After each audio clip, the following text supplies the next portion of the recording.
Aleluias, aleluias, aleluias, aleluias. Glória a Deus. Este é mais um dia que o Senhor Deus fez e nós podemos nos alegrar e regozijar nele. Glórias a Deus. Aleluias, aleluias. É uma tremenda oportunidade que o Senhor nos dá de podermos estar juntos, não é? Em espírito e em verdade, porque é assim que Deus está buscando os verdadeiros adoradores, aqueles que adoram em espírito e em verdade. Então, neste dia, nesta hora, você tem essa oportunidade, esse privilégio de adorar ao Senhor em espírito e em verdade. Aleluias, através dos louvores, através da palavra, através da sua oferta, tudo são maneiras, né, de nós adorarmos ao Senhor, através de nos relacionarmos uns com os outros, através de você orar, abençoar alguém, tudo isso é adoração, tudo isso é louvor. Nós estamos aqui, né, nesse mês de março, tendo os nossos cultos online, então devemos seguir com os nossos cultos online até o final do mês. Então nos próximos 2 domingos ainda estaremos somente online ao vivo. Esse é um tempo que temos sido instruídos, né, pelo Senhor, instruídos de maneira a sermos parte desse processo do cuidado, da bênção, da cura, e então entendemos assim como igreja de continuarmos da maneira que estamos. Mas saiba você que o Senhor está no controle de todas as coisas. Nada, nada, nada está fora do controle dele.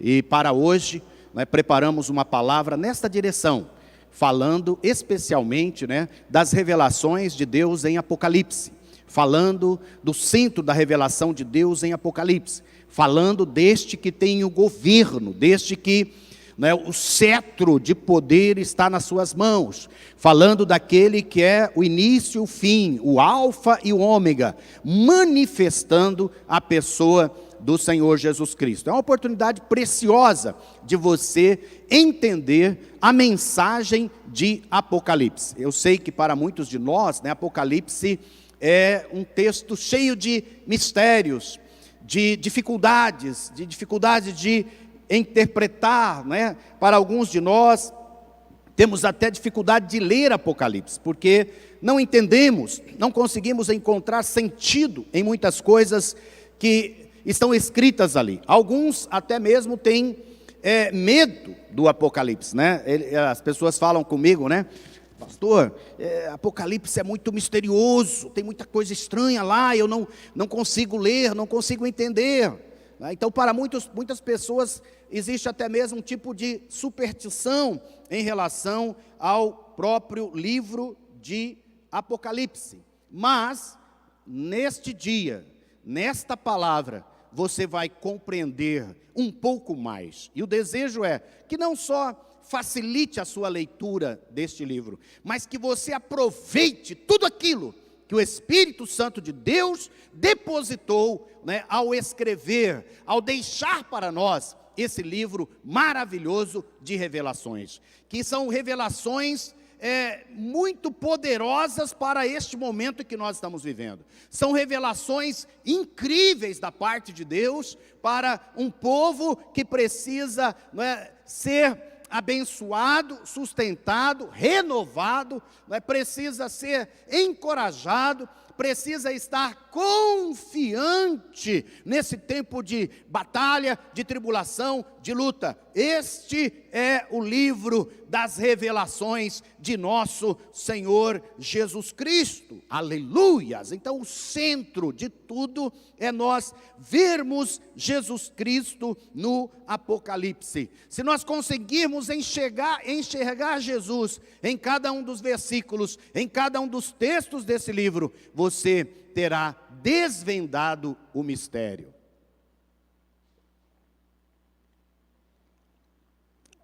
Estou falando isso porque como todo crente, durante todo o meu período da fé, da vida cristã, e especialmente nos primeiros 10, 12 anos da minha fé, eu tinha esse sentimento um pouco parecido em relação ao Apocalipse. Tinha dificuldade de ler, tinha dificuldade de interpretar, tinha dificuldade de entender. Mas pela graça de Deus, através de Jesus Cristo, hoje eu olho o Apocalipse de uma maneira muito especial. Eu olho o Apocalipse sem medo, eu olho o Apocalipse sem qualquer preocupação ou sem qualquer ansiedade, porque ali eu consigo enxergar centralmente a pessoa de Jesus Cristo. E olha, não há outro evangelho a não ser o evangelho de Jesus Cristo. Na verdade, Jesus não só se revela ou é revelado no Apocalipse, Jesus se manifesta e se revela em todos os livros da Bíblia. A melhor maneira, ou a maneira mais correta, talvez seria a única maneira correta de você ler a Bíblia, é olhando Jesus em cada um dos livros, desde Gênesis até Apocalipse. Alguns deles é mais fácil nós encontrarmos Jesus, é ou não é? Nós vamos ler os evangelhos são o próprio Jesus falando, são os próprios atos de Jesus, os ensinos de Jesus. Não temos dificuldade de encontrar Jesus nos evangelhos, não temos muita dificuldade de encontrar Jesus nas cartas, especialmente de Paulo e as demais cartas.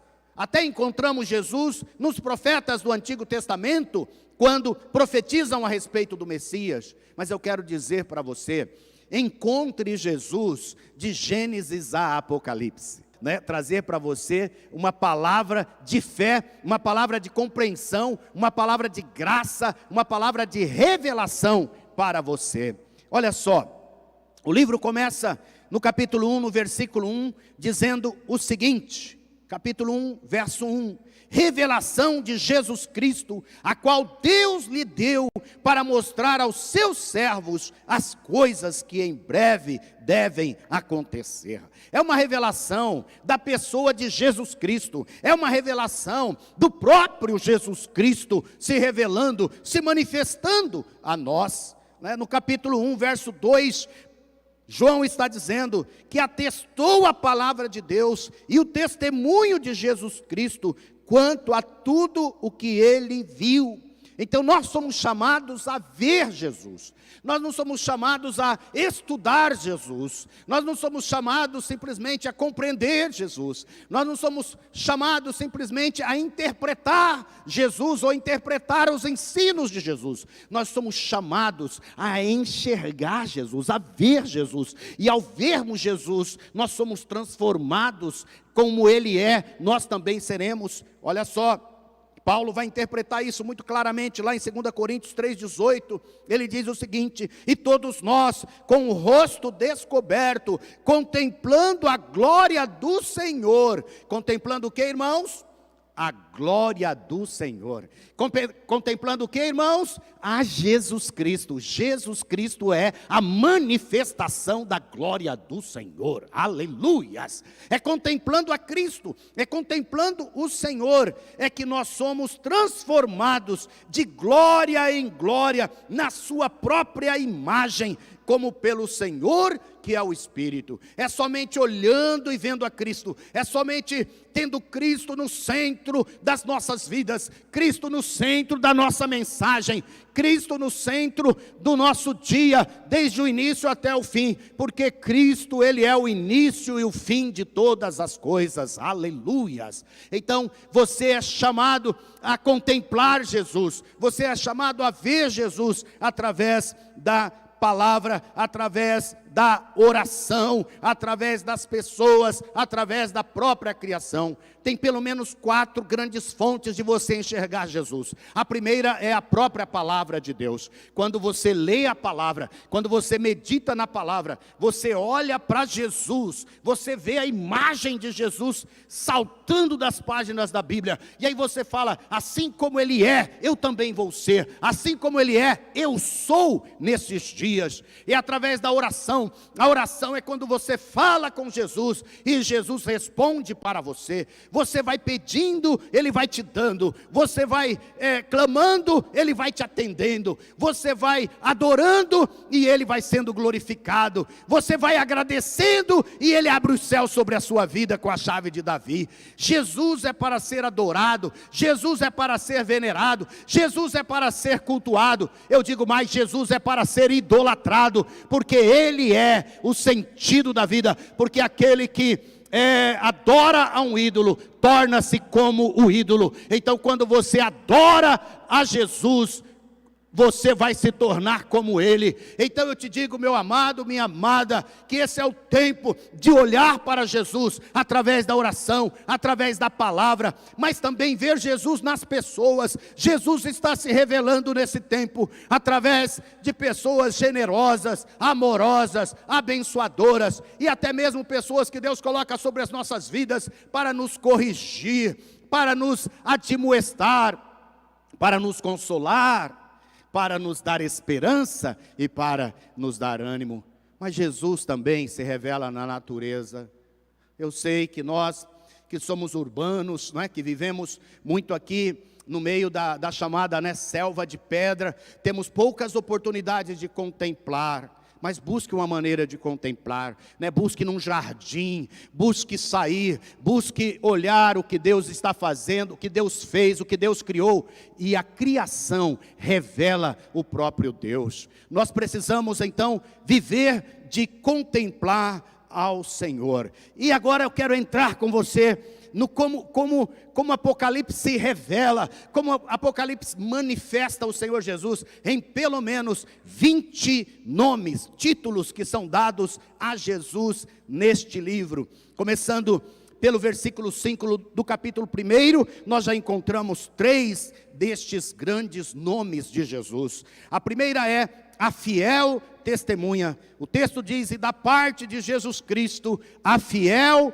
testemunha, o primogênito dos mortos, o soberano dos reis da terra, aquele que nos ama e pelo seu sangue nos libertou dos nossos pecados. Aleluias, aleluias, porque quando você já encontra Jesus, você já encontra o amor. Aleluias, quando você começa a falar de Jesus, você já encontra a manifestação do amor de Deus. Olha o que essa palavra diz, que é aquele que nos ama. Ele é a fiel testemunha, Ele é o primogênito dos mortos, Ele é o soberano dos reis da terra, mas Ele é aquele que nos ama e pelo seu sangue nos libertou dos nossos pecados. Tem muitas pessoas tentando libertar dos seus pecados através de si mesmos, tem muitas pessoas tentando libertar das suas amarras, das suas prisões, dos seus vícios, fazendo esforços pessoais, fazendo propósitos pessoais. Olha, meu amado, você pode até conquistar alguma coisa pelos seus esforços,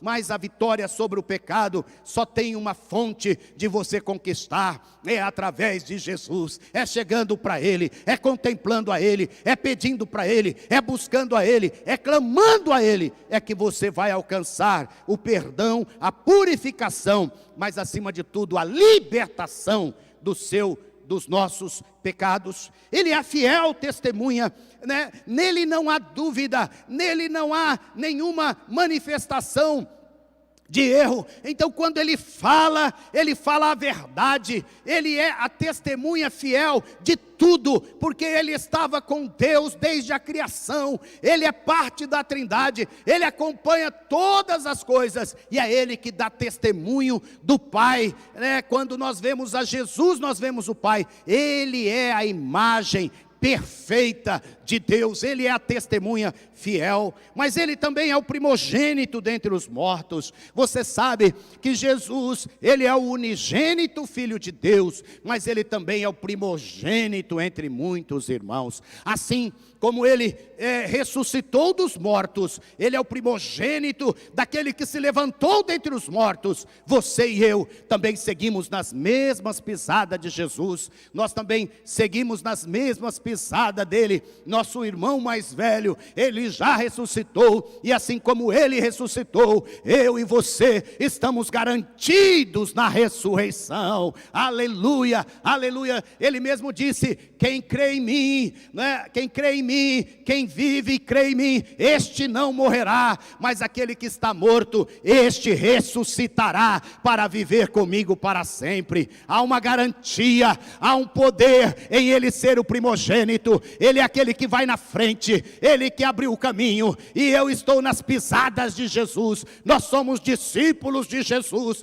Discípulo é aquele que anda na mesma pisada, anda no mesmo caminho, anda da mesma maneira. Você talvez já ouviu falar a expressão fila indiana. Fila indiana, a gente pensa que é uma coisa relativa à Índia, né? Mas na verdade a fila indiana é uma fila que os índios fazem. Os índios, eles têm uma estratégia para confundir seus inimigos, é que eles andam todos na mesma pisada.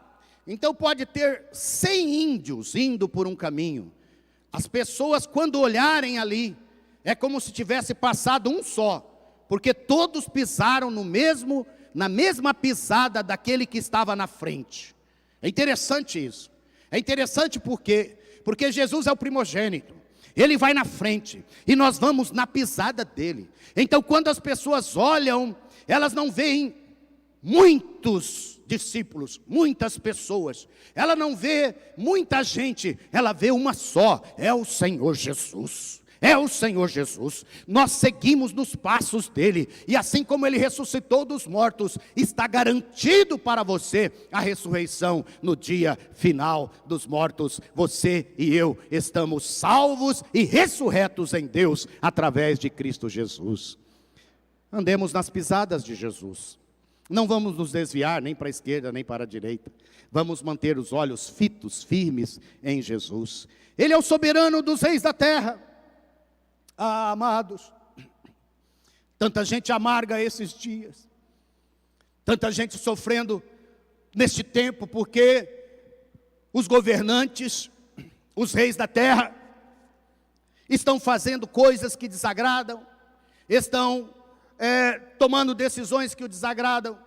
Eu quero te dizer, meu querido, você pode até num determinado momento desagradar, não concordar, mas não fique com o seu coração azedo por causa dessas coisas.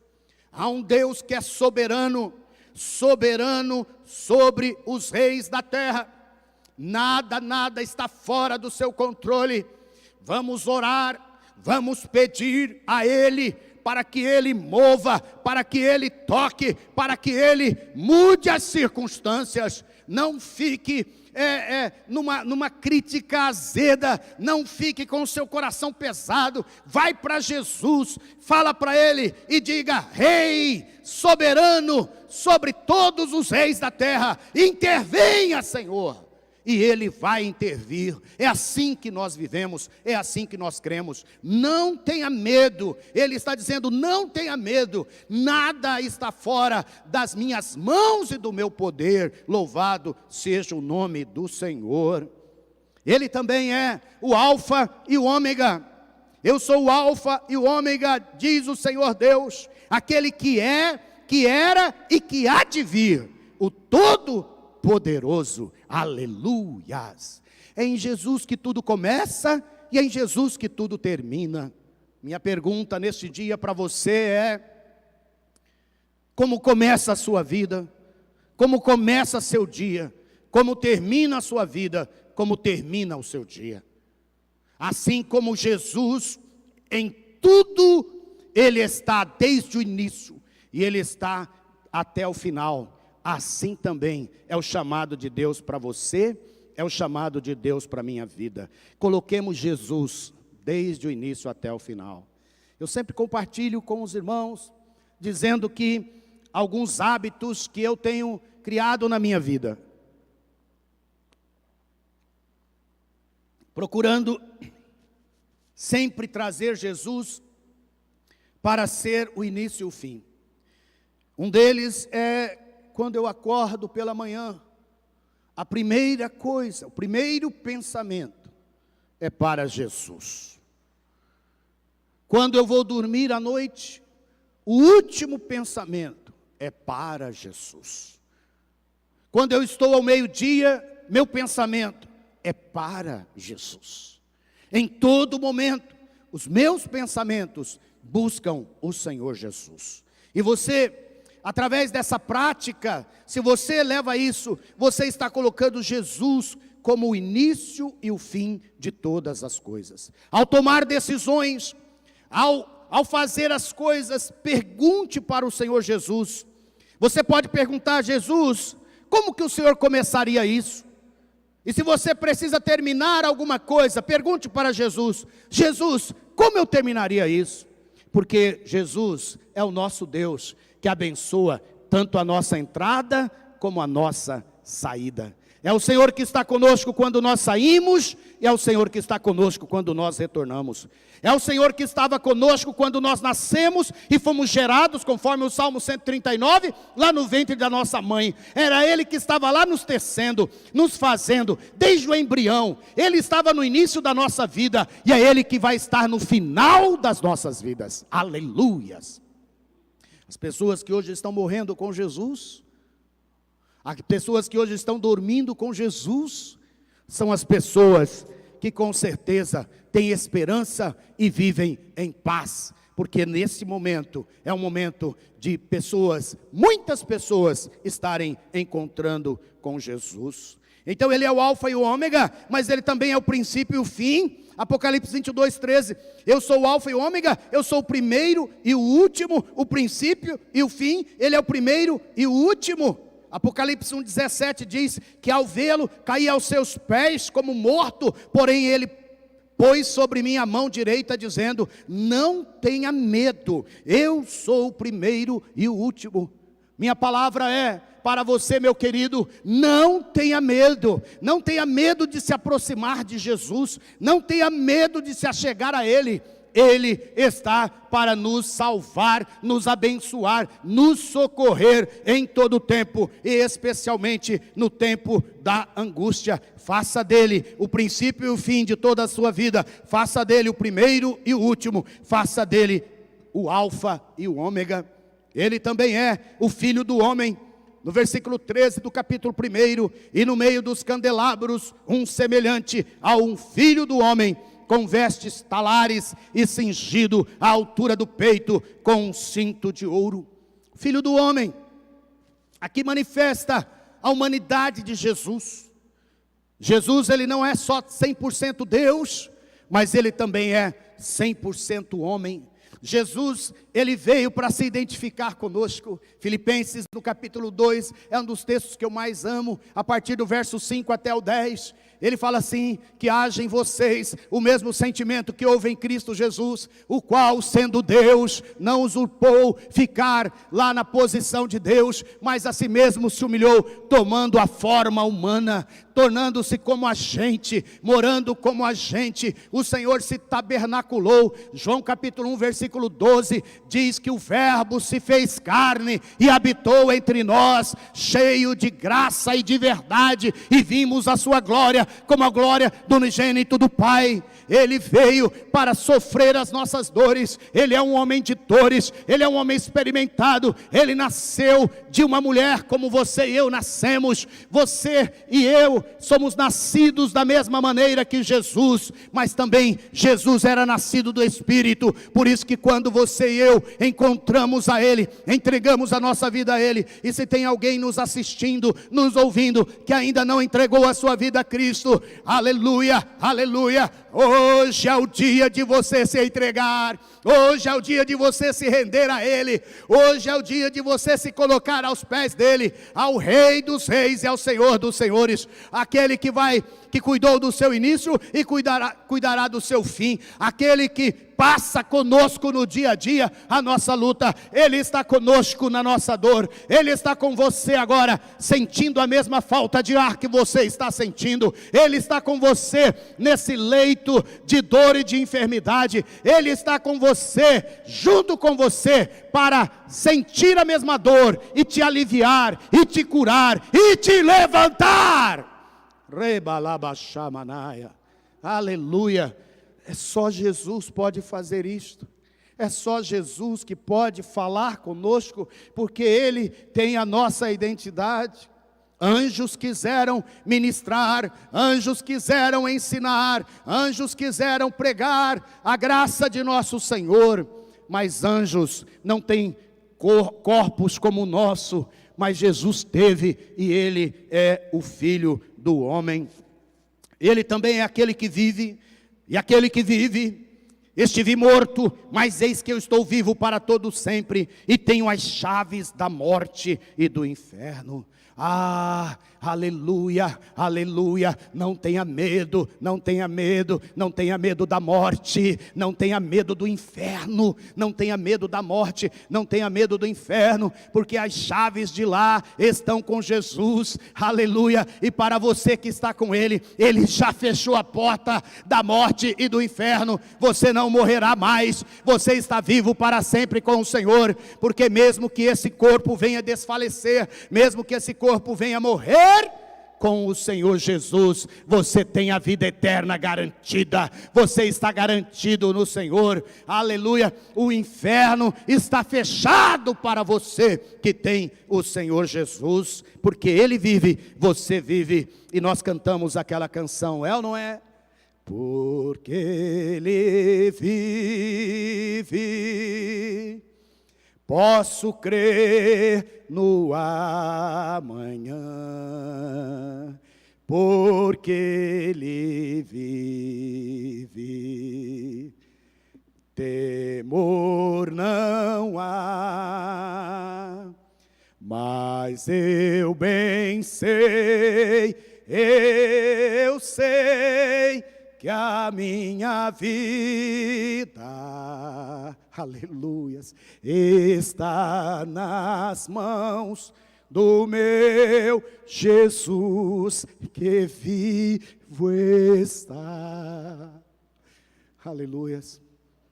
Possivelmente o autor dessa letra estava lendo Apocalipse 1:18. Aquele que vive, e porque Ele vive, eu não tenho mais temor, porque Ele vive, as portas da morte e do inferno estão fechadas para mim estão abertas as portas da vida, da bênção, do favor, da graça, da prosperidade, da vitória. E Ele também, além de ser o Filho do homem, Ele é o Filho de Deus.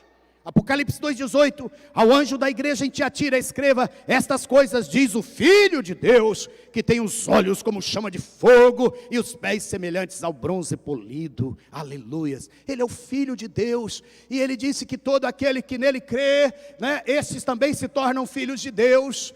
Ele veio, João capítulo 1, ele vai dizer a partir do verso 10, que Ele veio para o que era seus, mas os seus não o receberam, mas a todos quanto irmãos, receberam, aos que creem no seu nome, deu-lhes o direito, deu-lhes o poder, deu-lhes a autoridade, a exousia de se tornarem filhos de Deus, aleluias, filhos de Deus, e como filhos de Deus, você também resplandece, você é uma chama de fogo, você tem os pés semelhantes ao bronze polido, por isso que aonde você pisa, aonde a planta do seu pé chega, ali é seu, porque há poder e autoridade de Deus na sua vida, aleluia. Essas características que estamos falando de Jesus aqui, algumas delas, é verdade, são exclusivas dele, mas a maior parte delas são para você e eu vivermos da mesma maneira, porque nós somos filhos de Deus junto com Ele.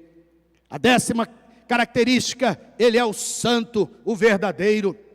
Escrevendo à igreja da Filadélfia 3:7, estas coisas diz o santo, o verdadeiro, aquele que tem a chave de Davi, que abre e ninguém fechará, e que fecha e ninguém abrirá.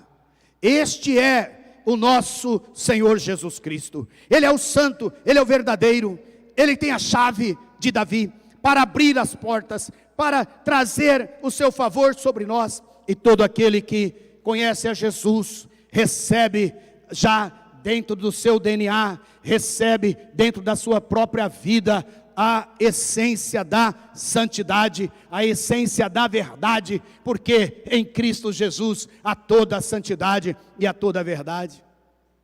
Por isso que a palavra de Deus diz: seja Deus verdadeiro e todo homem mentiroso.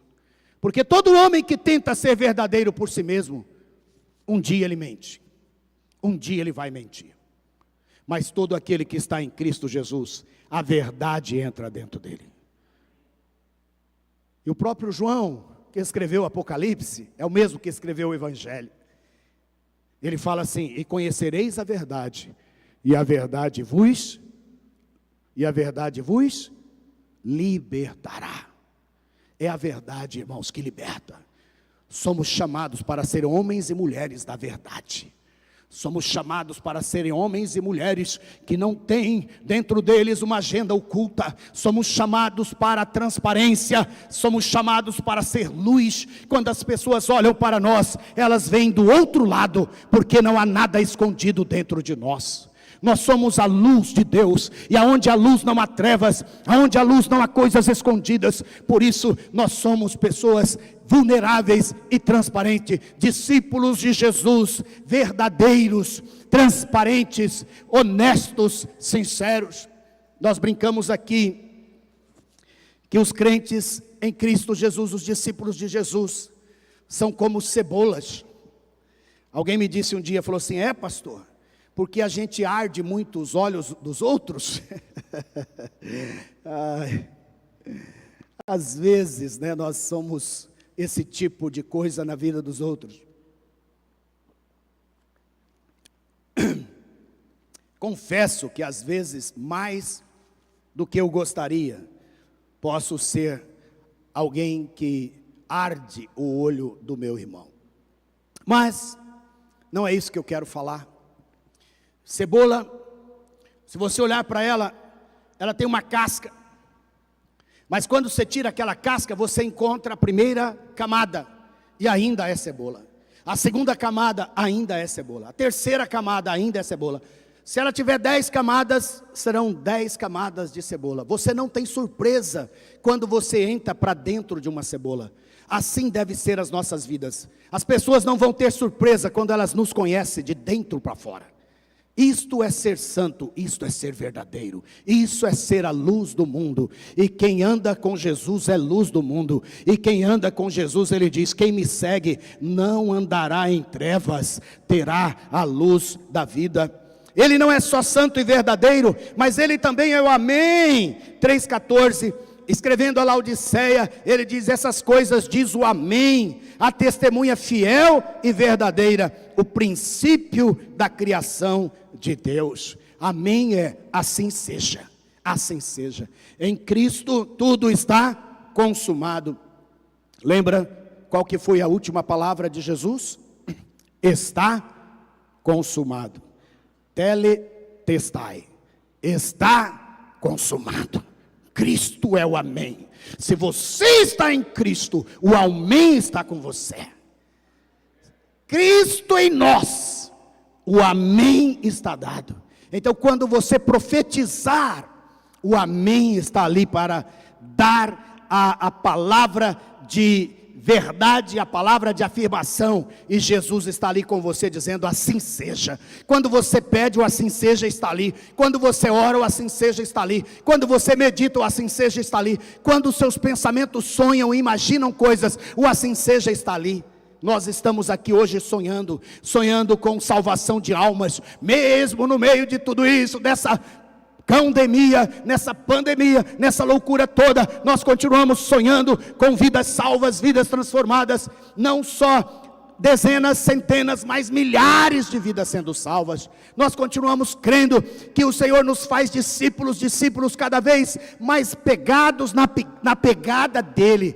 Nós cremos que o Senhor transformará esse tempo em milhares e milhares de novos discípulos para Ele, e Ele está dizendo Amém.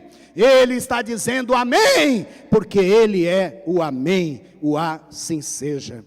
Ele também é o Amém, porque quando Ele fala, tudo para. Tudo para. Muito, muito legal. Tem irmãos que me mandam perguntas.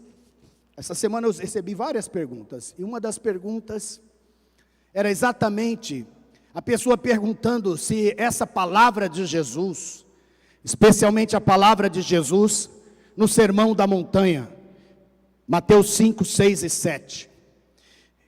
E a pessoa perguntava se essa palavra de Jesus ainda era para hoje, não é?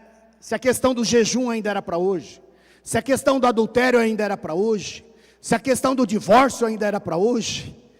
Ele estava em crise. E aí eu fiquei pensando e compartilhando com aquela pessoa e dizendo: olha, Jesus Cristo é o mesmo ontem, hoje e eternamente. Todas as coisas passarão, mas a minha palavra não há de passar. Eu sempre ensino que há 3 maneiras de você ver e ouvir as coisas. A primeira dela é chamado opinião. Opinião é uma coisa muito simples. Por exemplo, você pode pedir opinião quanto à cor da casa que você vai pintar, a sua casa. Olha, eu estou pensando de pintar de branco, mas alguém pode dizer assim: olha, a cor agora da moda, da onda, é pink, né? Ela só está te dando uma opinião. Você vai pintar de pink, se você quiser. Você pode pintar de branco, isso não vai mudar nada. E quando a pessoa te encontrar lá e olhar a casa, ela está branca, ela fala: poxa, não acatou minha opinião. Isso não mudou nada na sua vida. Opiniões normalmente são, você pode acatar ou não. A segunda coisa são conselhos. Conselhos normalmente nós recebemos de pessoas, ou buscamos em pessoas mais sábias, em pessoas mais maduras. A Bíblia fala dos presbíteros da igreja, dos anciãos, dos líderes, daqueles que têm mais experiência e maturidade. Conselhos devem ser levados a sério. Eu, às vezes, sou procurado para dar conselhos. E eu sempre fico observando se a pessoa atende ou não o conselho. Então, o conselho, também a pessoa pode não levar a sério. Não tem problema, porque é só um conselho. Mas o terceiro é a palavra de Deus. Aquilo que está escrito na palavra, aquilo que é a verdade de Jesus. Contra essa palavra, e aqui eu quero afirmar de todo o meu coração, cheio de amor, cheio de graça, a palavra de Jesus, a palavra de Deus, ela é a verdade, ela é inerrante, ela é absoluta. Não caiamos na tentação de torcermos a palavra. Eu quero dizer para você, Jesus, Ele é o amém, e o amém é a fiel testemunha, Ele é verdadeiro. Olhe para a palavra do Senhor como bênção para a sua vida. Mas Ele também é o princípio da criação de Deus. Ele estava lá, Ele veio de lá, e é de lá que Ele ministra a nós. Ele também é, no 5:5 de Apocalipse, Ele é o leão da tribo de Judá. Hoje tem muita canção para a gente cantar, mas eu vou poupar você, de ficar aqui cantando. Vou deixar os irmãos do louvor fazer isso, porque eles fazem muito melhor do que eu. Mas aquela canção, que diz: Ele é o leão da tribo de Judá. Jesus já venceu. Ele é o leão da tribo de Judá. A outra que diz que nós marchamos por Ele, porque Ele é aquele que está na frente. Ele é aquele que tem todo o poder, o leão da tribo de Judá. Então um dos anciãos me disse: não chorem, eis que o leão da tribo de Judá, a raiz de Davi, venceu para quebrar os 7 selos e abrir o livro. Leão da tribo de Judá. Judá foi um dos filhos que formou as 12 tribos de Israel. A tribo de Judá. Judá era uma pessoa que tinha muitos problemas. Você pode ler sobre Judá em Gênesis 38. Ele vai ser resgatado por uma mulher chamada Tamar. Uma história de resgate de uma mulher resgatando um homem. Depois que ele errou, Tamar era sua nora, que casou com o seu primeiro filho. E o seu primeiro filho morreu, e como era da tradição, ela deveria casar com o segundo filho. E o segundo filho casou com ela, mas na hora de gerar a criança, ele desviava o sêmen, e por fim também morreu. E Judá prometeu o seu filho caçula, quando ele se tornasse adulto, para Tamar, e ele não cumpriu, mas Tamar acaba resgatando Judá. E no final de Gênesis, lá no capítulo 49, especialmente versículo 9 e 10, tem a promessa, tem a bênção sobre a vida de Judá, proferida sobre ele. E sabe qual que é a bênção? A bênção é: Judá é um leãozinho, da presa você subiu, meu filho. Ele se agacha e se deita como leão e como leoa. Quem o despertará? O cetro não se afastará de Judá. Cetro é do rei, é do governo. O cetro não se afastará de Judá, nem o bastão sairá de entre os seus pés, até que venha Siló, e a ele obedecerão os povos. A ele quem? A Jesus. Jesus é a promessa de Deus desde o Antigo Testamento, e Judá é a expressão da linhagem de Jesus. Ele é o leão que se levanta, ele é o leão que ruge, ele é o leão que se coloca, o cetro, o governo está nas suas mãos, ele é o Todo-Poderoso, aleluias, e ele está dominando, e ele fala que todos os povos obedecerão a ele, aleluia. Relembrando Filipenses 2, diz assim: e todo joelho se dobrará, e toda língua confessará, que Jesus é o Senhor, para a glória de Deus o Pai, aleluias. Povo de Deus, povo que está nos ouvindo, aleluias, aleluias, esse é o tempo de se dobrar. Quanto tempo faz que você não se ajoelha mais para orar? A gente sempre sai de um extremo para outro, não é? No passado, qual que era o extremo? Jesus, Deus, só recebia a oração se fosse de joelho. Quando eu nasci no Evangelho era assim, há quase 40 anos atrás. Não existia oração se não fosse de joelho. Não tinha. Era muito raro. Até mesmo nas visitas que os irmãos faziam na minha casa, meus pais, minha família, a hora que ia orar, eles se ajoelhavam dentro da casa para orar, porque havia um entendimento de que eles estavam se prostrando ao Rei dos Reis, ao Senhor dos Senhores, ao leão da tribo de Judá. Nessa última década, 2 décadas, com nossa mania de chamar Deus de você, nós fomos para o outro extremo. Você pode orar de qualquer jeito. Você ora deitado, você ora de pé, você ora... É errado um, é errado o outro. Nenhum dos dois são errados. Esse é o nosso erro. Achar que só tem uma forma e ficar só nela. O correto é você absorver tudo que Deus está fazendo. Você ora de pé? Sim. Você ora deitado? Sim. Mas também você ora de joelho. É isso que eu quero te dizer. Nós precisamos ser pessoas equilibradas. Nós precisamos ter esse tempo. Esse é um tempo que a gente precisa dobrar os joelhos. Esse é um tempo que a gente precisa se dobrar ao leão da tribo de Judá e falar: venha, Senhor, e ruja. Ruja aqui com o teu fogo, com sua labareda de fogo, e queima esse vírus maldito. Não é? É tempo da gente clamar. É tempo do leão se levantar. Não é? É tempo de ele se colocar. Mas ele também é a raiz de Davi.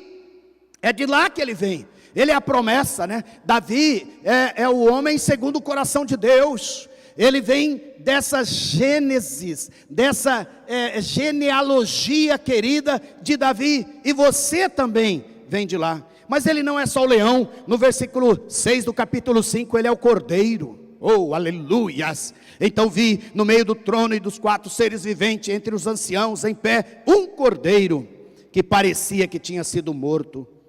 E ele estava ali, o cordeiro vai reger com a sua humildade. O cordeiro, a partir do capítulo 5 até o capítulo 22, vai aparecer 30 vezes o nome ovelha, cordeiro. Jesus agora, ele não só é o leão que ruge, tem poder, mas Ele é o Cordeiro de Deus que tira o pecado do mundo.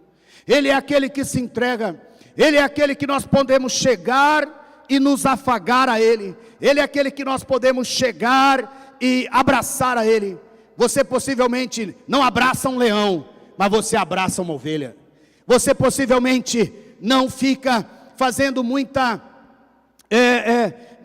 perto de um leão quando ele ruge, mas de um cordeiro você sempre fica. Essa é a grande, digamos assim, paradoxo de Jesus e da vida cristã. Uma força inabalável, vencedora e inquebrável, e do outro lado, uma humildade constrangedora, serviçal e abençoadora, que se entrega em favor dos outros, não importando com a sua própria vida. Assim deve ser você e eu, meu querido. O leão está dentro de você. Você tem uma força inabalável, inquebrável. Você é a pessoa cujo nome é perseverança.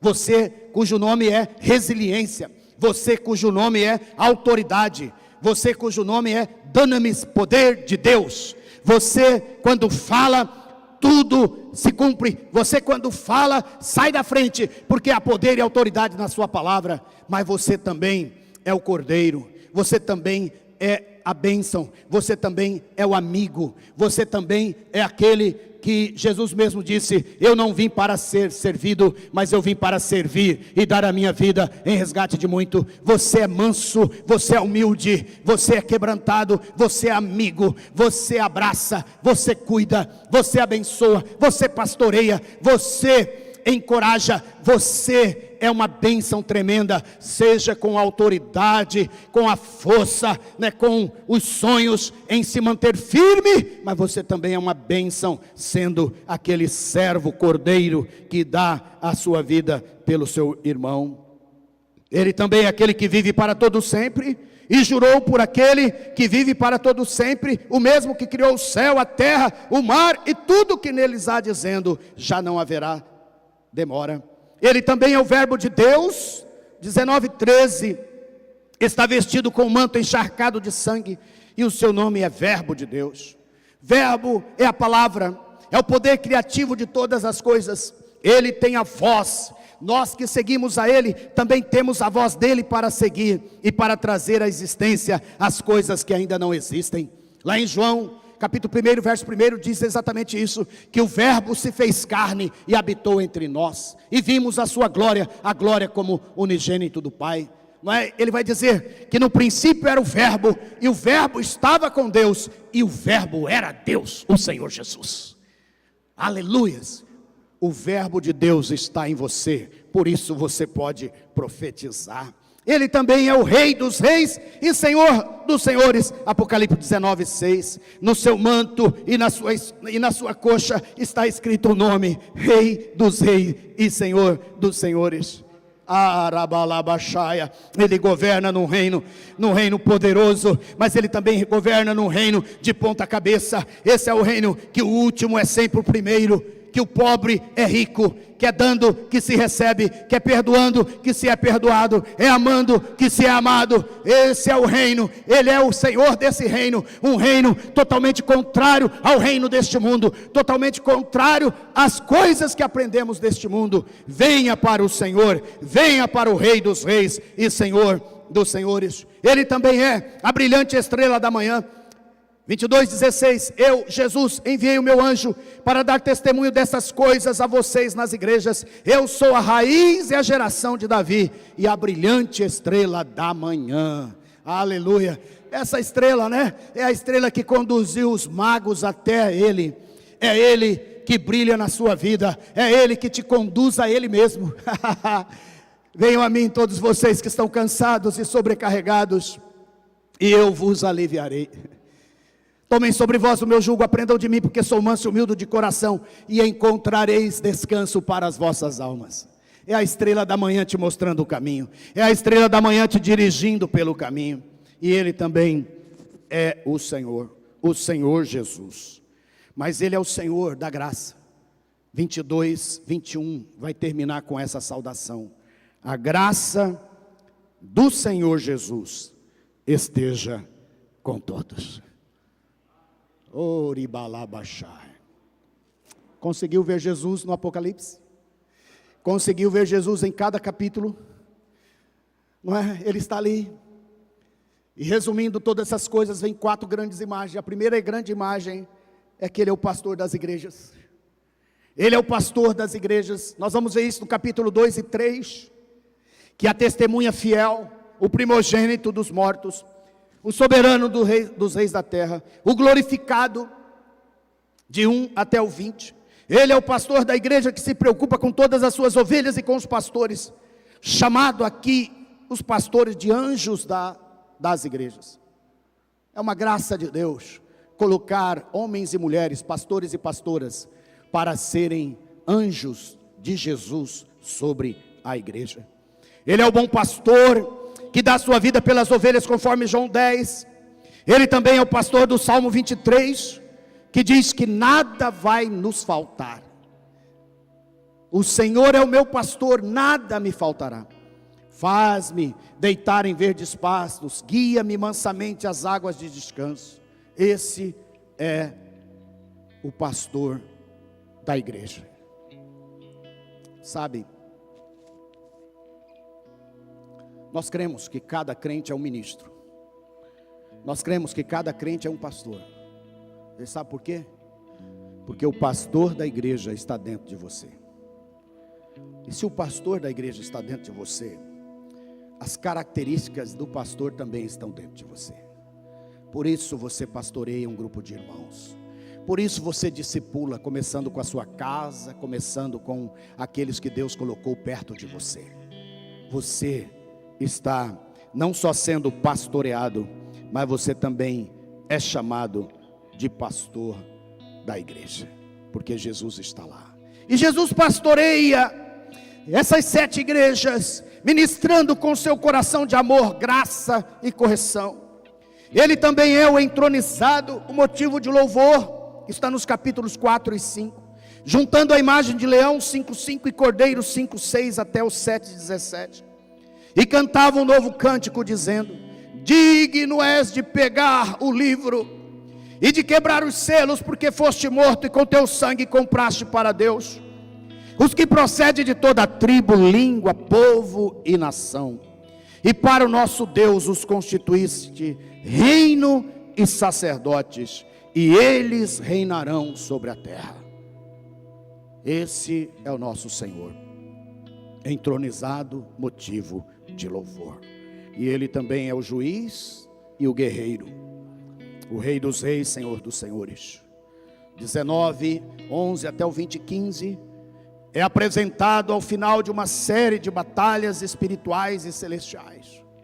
Nos capítulos anteriores você vai ver a mulher e o dragão, o falso profeta. Você vai ver a besta que emerge do mar, a besta que emerge da terra. Você vai ver os flagelos, úlceras malignas, água e sangue, sol queimando, dores, relâmpagos, trovões. Você vai ter o Armagedon, você vai ter a queda da Babilônia. São tantas guerras, mas à frente de tudo está Jesus, o grande guerreiro. Em todas elas sendo vencedor, em todas elas sendo aquele que no final vai dizer: eis que eu faço novo todas as coisas. Há novos céus e nova terra, porque no fim de tudo isso é o cenário para o casamento do noivo com a noiva, a igreja. E nos capítulos 21 e 22, o noivo está ali, elevando a noiva, e ela sendo a figura central do capítulo 21. Você sabe, você vê Jesus em tudo na Bíblia, em tudo na criação. Você vê Jesus em todo o tempo, porque Ele é o seu noivo e você é a noiva. Possivelmente uma das fases mais lindas da vida de uma pessoa, quando ela está escolhendo outra para casar, é a fase do noivado.